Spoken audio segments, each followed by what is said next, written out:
Hey buddies, welcome back to my channel Cleaning 360. எல்லாரும் எப்படி இருக்கீங்க? நல்லா இருக்கீங்கன்னு நம்புகிறேன்.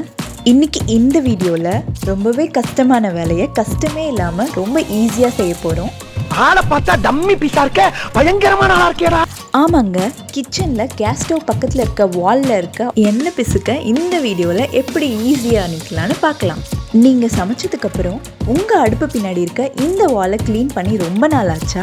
கவலையை விட்டு தள்ளுங்க. நம்ம வீட்டில் இருக்க 4 சிம்பிள் பொருளை வச்சு 3 ஸ்டெப்பில் ரொம்ப கஷ்டப்பட்டு நம்ம உடம்புல இருக்க எனர்ஜி ஃபுல்லாக கொடுத்து பறக்குன்னு தேய்க்காம சிம்பிளாக ஒரே வைப்பில் இதெல்லாம் எடுக்க முடியும்னு சொன்னால் நீங்கள் நம்புவீங்களா?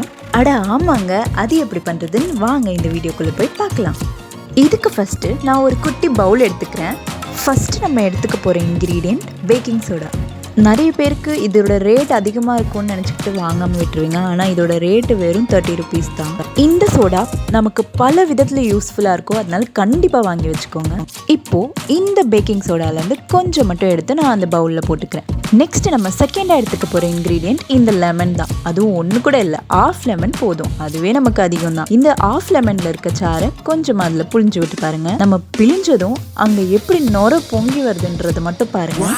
இதை பார்க்கும்போது எனக்கு என் ஸ்கூல் கெமிஸ்ட்ரி லேப் தான் ஞாபகத்துக்கு வருது. அங்கே நிறைய டெஸ்ட் டியூப்ல நிறைய கெமிக்கல்ஸ் வச்சுருப்பாங்க. ஒன்னோட ஒன்று நம்ம கலக்கும் போது ஒன்று கலர் சேஞ்ச் ஆகுறதோ இல்லை இந்த மாதிரி நுரை வரதோ நிறைய வாட்டி நடந்திருக்கு. உங்களுக்கும் இதை பார்க்கும்போது அதே ஞாபகம் வந்துச்சுன்னா கமெண்ட்ல போய் ஐ லவ் மை கெமிஸ்ட்ரி லேப்னு கமெண்ட் பண்ணுங்க.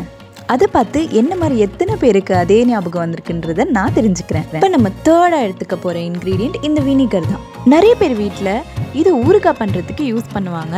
இதோட ரேட்டு ஒன்லி 20 rupees தான். இதுவும் உங்கள் வீட்டில் இருக்க வேண்டிய ஒரு முக்கியமான பொருள் தான். இப்போ இதுலேருந்து கொஞ்சம் மட்டும் அந்த மூடியிலே ஊற்றி நான் இதில் ஊற்றிடுறேன். இப்போ பார்த்தீங்களா நம்மளுக்கு நுரை எப்படி வந்ததுன்னு. இந்த 4th இன்க்ரீடியன்ட் ஆப்ஷனல் தான். டிஷ் வாஷர் லிக்விட் கொஞ்சமாக எடுத்துக்கலாம். அப்புறம் என்னங்க, நம்ம ஆல்ரெடி பிழிஞ்சு வச்சிருக்க லெமன் எடுத்து நம்ம மிக்ஸ் பண்ண லிக்விடோட மிக்ஸ் பண்ணி கேஸ் ஸ்டவ் பின்னாடி இருக்க இந்த வாலில் எல்லா இடமும் தடவுற மாதிரி ஸ்ப்ரெட் பண்ணியிருக்கலாம். ரொம்ப ஹார்ட் ஒர்க் வேணாங்க, லேசாக எல்லா இடமும் இது பரப்பி விட்டால் போதும். அவ்வளோதாங்க, இதான் நம்மளோட ஃபர்ஸ்ட் ஸ்டெப். இதை அப்படியே டிஸ்டர்ப் பண்ணாமல் 10 நிமிஷம் விட்டுருங்க. நம்ம போட்ட மருந்து 10 நிமிஷத்தில் வேலையை செஞ்சு முடிச்சிடும். நம்மளோட செகண்ட் ஸ்டெப்பாக 10 நிமிஷம் முடிஞ்சதுக்கப்புறம் இந்த மாதிரி ஒரு ஸ்க்ரப்பரை வச்சு லேசாக தேய்ச்சா போதுங்க. ரொம்ப அழுத்தி தேய்க்க கூட தேவையில்லை. ஏன்னா நம்ம ஊற வச்ச 10 நிமிஷத்துலேயே இதெல்லாமே ஊறி வந்திருக்கும். இது மாதிரி ஒரு இடம் விடாமல் உங்கள் கேஸ் ஸ்டவ் பின்னாடி எங்கெல்லாம் அந்த எண்ணெய் பிசுக்கு இருக்கோ அந்த இடத்துலலாம் இந்த ஸ்க்ரப்பரை வச்சு தேய்ச்சிருங்க. ஒரு சிலர் உங்கள் வீட்லேயும் இதே மாதிரி கேஸ் ஸ்டவ் பின்னாடி சேர்கிற எண்ணெய் பிசுக்கை நீக்கிறது ரொம்ப கஷ்டம்னு நினச்சிட்டு டிஃப்ரெண்ட் வால்பேப்பர்ஸோ இல்லை கேலண்டரோ வச்சு ஸ்டிக் பண்ணிடுவீங்க. ஆனால் நிஜமாலே இது ரொம்ப சிம்பிளாக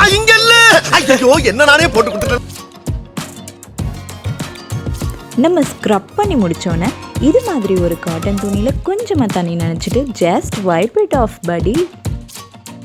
ஆமாங்க, நீங்கள் ஜஸ்ட் ஒரே ஒரு வாட்டி தொடச்சி எடுத்தால் போதும். அதையும் நீங்கள் ரொம்ப கஷ்டப்பட்டு துடைக்கணும்லாம் அவசியம் இல்லை. நீங்கள் ஏன் வீடியோவை இப்போ வரைக்கும் ஸ்கிப் பண்ணாமல் பார்த்துருக்கீங்களா? அப்போ நிஜமாலே நீங்களும் உங்கள் கிச்சனை நாளைக்கு இதே மாதிரி தொடச்சி எடுப்பீங்கன்னு நான் நம்புகிறேன்.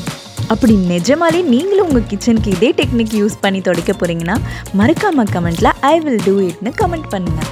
அதை பார்த்து என்ன மாதிரி எத்தனை பேர் உங்கள் வீட்டில் ஃபாலோ பண்ண போகிறீங்கன்றதை நான் தெரிஞ்சுக்கிறேன். நீங்கள் ரொம்ப நாளாக உங்கள் கேஸ் ஸ்டவ் பின்னாடி இருக்க வாலை துடைக்காமல் இருந்தீங்கன்னா நான் சொல்லி கொடுத்த இந்த சிம்பிள் ஸ்டெப்ஸை யூஸ் பண்ணி ரொம்பவே சிம்பிளாக துடைச்சிக்கோங்க. அதுக்கப்புறம் நம்ம க்ளீன் அண்ட் நீட்டாக துடைச்ச இந்த வாலை எப்படி அப்படியே பாதுகாத்துக்கலான்றதை நான் உங்களுக்கு சொல்லித்தரேன். ஆனால் இப்போ இல்லைங்க, இன்னொரு வீடியோவில் அதுவும் வந்துட்டே இருக்குது.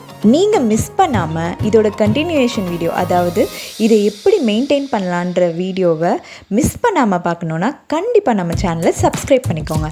பக்கத்துலேயே பெல் ஐக்கன்னு கிளிக் பண்ணிக்கோங்க. அப்போ தான் நான் வீடியோ போடும் போதெல்லாம் உங்களுக்கு நோட்டிஃபிகேஷனில் காட்டும். அதை டச் பண்ணி நீங்கள் ஈஸியாக என் வீடியோவை பார்த்துக்கலாம். இப்போ நம்ம வந்த வேலை முடிஞ்சுது. நீங்களே பாருங்கள் இந்த வால் எவ்வளோ ஷைன் ஆகுதுன்னு. ஜஸ்ட் வீட்டில் இருக்க 4 இன்க்ரீடியன்ட்ஸ் வச்சு என்னால் இவ்வளோ பலன்னு ஒரு வாலை கொண்டு வர முடியுதுன்னா கண்டிப்பாக உங்களாலேயும் முடியும். இந்த வீடியோ உங்களுக்கு ரொம்ப பிடிச்சிருக்குன்னு நினைக்கிறேன். அப்படியே உங்களுக்கு பிடிச்சிருந்ததுன்னா லைக் பண்ணுங்கள். இந்த வீடியோவை மறக்காமல் உங்கள் ஃப்ரெண்ட்ஸ்க்கு ஷேர் பண்ணுங்கள். இன்னுமா நம்ம சேனலை நீங்கள் சப்ஸ்கிரைப் பண்ணல? கமான், சப்ஸ்கிரைப் பட்டன் கிளிக் பண்ணிவிட்டு என்னோடய வீடியோவை மிஸ் பண்ணாமல் டெய்லியும் பார்த்து உங்கள் வீடை பலன்னு ஆக்குங்க. இதே மாதிரி இன்னொரு இன்ட்ரெஸ்டிங்கான க்ளீனிங் வீடியோவில் நான் உங்களை பார்க்குறேன். அது வரைக்கும் கதவை சாத்திட்டு கிளம்புறேன். பாய்.